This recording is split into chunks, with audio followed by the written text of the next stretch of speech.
स्वागत है आपका 20 डेज चैलेंज के एक और इंटरेस्टिंग सी वर्कआउट वीडियो में। आज हम लोग करने वाले हैं कंप्लीट अपर बॉडी के साथ एक लोअर बॉडी मिक्स वर्कआउट करने वाला है, जहां पे दो मसल ग्रुप ही ट्रेन होंगे। कौन कौन से muscle group? Upper body and legs. ये बिना देर किए स्टार्ट करते हैं अपना 20 डेज चैलेंज का एक और नई वर्कआउट वीडियो। इसके साथ आपको डाइट करना भी जरूरी है, तो चाहते हो free of cost diet chart लेना तो यूजर आईडी यहां पे फ्लैश हो रहा है, मैसेज करो, within 24 hour diet chart आपके फोन में होगा। आइए स्टार्ट करते हैं आज का वर्कआउट। अब जो हमारी फर्स्ट वर्कआउट है वो होने वाली पहले वार्म अप, सो दैट है जो कोई इंजरी होने के चांसेस हो वो बेसिकली न के बराबर हो जाए।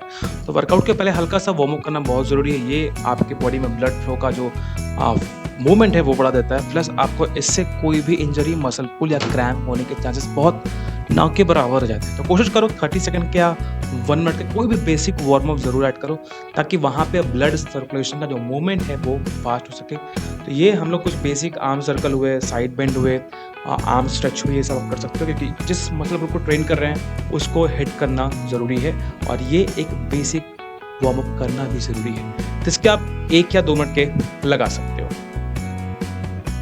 अब जो हमारी फर्स्ट वर्कआउट है ये बहुत सिंपल और बहुत ही इफेक्टिव है। लेग्स और हम शोल्डर के साथ अपने अंडर आर्म्स को भी ट्रेन कर रहे हैं। तो ये है डंबल स्क्वाट के साथ डंबल प्रेस। हल्का सा बॉडी को ट्विस्ट करोगे जैसे आप डंबल को ऊपर ले जा रहे हो। बहुत सिंपल टेक्निक है, ध्यान रखना।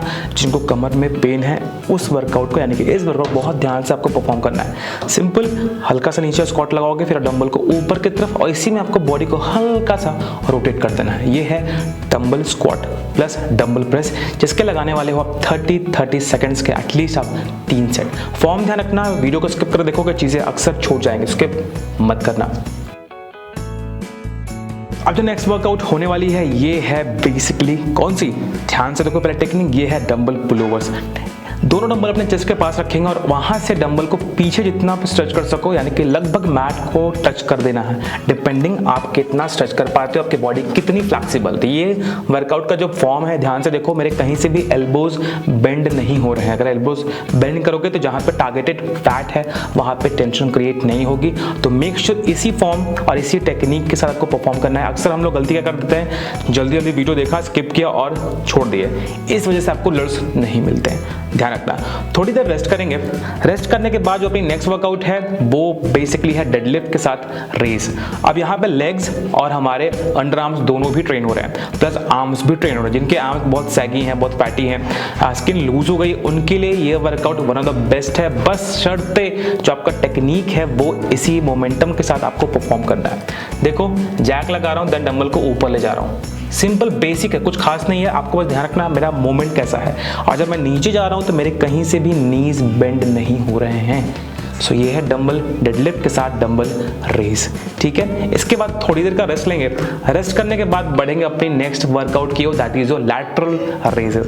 ये आपके ट्रैप्स यानी कि ट्रेपेजियम मसल के साथ आपके जो इनर फैट हैं आर्म्स के अंदर वो भी टारगेट करते हैं, प्लस आपका शोल्डर अगर बहुत वाइड है उसको टोन अप और कर्व करने में इस वर्कआउट का बहुत ही इंपॉर्टेंट रोल है।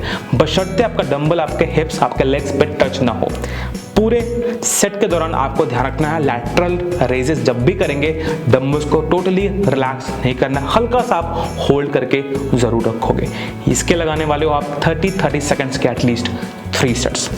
करने के बाद थोड़ा सा रेस्ट लेंगे, 20 सेकंड का रेस्ट करने के बाद बढ़ेंगे अपनी नेक्स्ट वर्कआउट की ओर। ये देखो ये है फोल्ड अप, यानी कि दोनों हाथों को आपस में गूंथ लेंगे और ऊपर की तरफ स्ट्रेच करेंगे, ताकि जो भी इनर आर्म्स के अंदर फैट है वो ऊपर की तरफ स्ट्रेच हो सके और वहाँ की जो मसल है वो टारगेट हो सके। सिंपल, ये भी डिपेंड करता है आपकी बॉडी कितनी फ्लेक्सिबल है, आपके हाथ कितने चौड़े हैं, तो उसी हिसाब से करना, डिपेंडिंग आपकी बॉडी कितनी ऊपर अलाउ कर रही है। बहुत पुश करने की लिमिट आपको क्रॉस नहीं करनी है, जितना आपकी बॉडी अलाउ करे आपको उसी मोमेंटम के साथ ये वाली वर्कआउट को परफॉर्म करना है। इसके भी आप लगाने वाले हो 30 सेकंड एटलीस्ट 3 सेट। इसके बाद सेट के बीच में 20 सेकंड का रेस्ट लेंगे। उसके बाद बढ़ेंगे अपने नेक्स्ट वर्कआउट, ये है डंबल होल्ड एंड लंजेस। अब ध्यान दो तो मैंने अपने शोल्डर के ठीक सामने यानी कि चिन के ठीक सामने डंबल को होल्ड करके रखा है और पैरों को आगे ले जा रहा हूँ। ये है फॉरवर्ड लंजेस। तो कंफ्यूज मत होना, हम लोग को फॉरवर्ड लंजेस लगाना है, न कि बैकवर्ड लंजेस। अब हम लोग अपर बॉडी यानी कि आर्म्स के साथ हम लोग अपने लेग्स को भी ट्रेन कर रहे हैं, दोनों मसल ग्रुप साथ में ट्रेन हो रहे हैं। तो कुछ वर्कआउट अपर बॉडी के, कुछ वर्कआउट हम लोग अपने लेग्स को साथ में ट्रेन करेंगे। सो इसको होल्ड करने से जो हमारा मसल है अंडर आर्म्स का वहाँ भी टेंशन क्रिएट बनी हुई है, प्लस लेग्स भी ट्रेन कर रहे हैं। इसके बाद थोड़ी देर का रेस्ट यानी कि 20 सेकंड का, उसके बाद बढ़ेंगे अपनी नेक्स्ट वर्कआउट की, ये है इन आउट स्क्वाट। ये वर्कआउट मैं इतना इंपॉर्टेंट क्यों दे रहा हूँ, बेसिकली यहाँ पे अगर आप ध्यान दोगे तो मेरे इनर थाई, आपके क्वाड्स, आपके आर्म्स, हर मसल ग्रुप यहाँ पे इक्वली ट्रेन हो रहा है। तो ये थोड़ी सी इंपॉर्टेंट वर्कआउट है, इस पे ध्यान रखना। 2 बार जंप करना है, फिर आपको ग्राउंड पे टैप करना है, अल्टरनेट हैंड से आपको टैप करना है ताकि दोनों साइड से इक्वली रिजल्ट्स हमें मिल सके। सो इसके लगाने वाले हो आप एटलीस्ट 30 सेकंड्स के 3 सेट। जो वर्कआउट का सेट है इसके बीच में आप 30 सेकंड 20 सेकंड डिपेंडिंग आपको कितने रेस्ट की जरूरत है। आइए अब बढ़ते हैं नेक्स्ट वर्कआउट की ओर, जो कि है कोबरा स्ट्रेच। देख रहे हो, पूरा आर्म्स को स्ट्रेच किया हल्का सा, फिर आगे स्ट्रेच किया, देन पीछे स्ट्रेच किया, देन आगे। ये आपके इनर चेस्ट को प्लस अंडर आर्म फैट के लिए ये वर्कआउट बहुत ही इंपॉर्टेंट है, बशर्ते आपका फॉर्म सही होना जरूरी है। तो फॉर्म सही नहीं करोगे तो कुछ भी रिजल्ट्स आपको नहीं मिलेगा। मैं बार बार बोलता हूँ, इसलिए फॉर्म पे जरूर ध्यान दो और वीडियो को स्किप करके देखना बंद कर दो। आपको अगर अच्छा लगे तो आप वीडियो को साथ में प्ले करो और मेरे साथ साथ आपको वर्कआउट करने की हैबिट होनी चाहिए। तो कुछ इस मोमेंटम के साथ आपको उसके 3 सेट लगाने हैं। फिर से थोड़ी देर का रेस्ट लेंगे, रेस्ट करने के बाद बढ़ेंगे अपनी लास्ट वर्कआउट की, दैट इज योर अपनी मुट्ठियों को जमा के जमीन पे लगाएंगे जैसे पंच करते हो और पीछे की तरफ स्ट्रेच करेंगे, that is called the back pull. ये आपके चेस्ट के साथ साथ आपके अंडर आर्म फैट को भी टारगेट करता है, तो इसके भी मल्टीपल ऑफ बेनिफिट्स हैं। जितने भी वर्कआउट मैं कर रहा हूँ एक मसल ग्रुप के साथ दूसरे मसल ग्रुप को भी साथ में इन्वॉल्व कर रहे हैं ताकि आपको मल्टीपल ऑफ बेनिफिट्स मिले, आपका समय कम लगे, प्लस मसल ग्रुप ज्यादा ट्रेन हो सके। तो बैक भी ट्रेन हो रही है, अंडर आर्म्स भी ट्रेन हो रहे हैं, आपके चेस्ट भी ट्रेन हो रहे हैं। तो ये वर्कआउट भी करना आपको जरूरी है, बशर्ते जो फॉर्म है वो सही होना जरूरी है। तो इस तरीके से आपके पूरे होते हैं वर्कआउट। ध्यान रखना, हर एक वर्कआउट को आपको एटलीस्ट 3 सेट लगाना है फॉर बेटर रिजल्ट्स।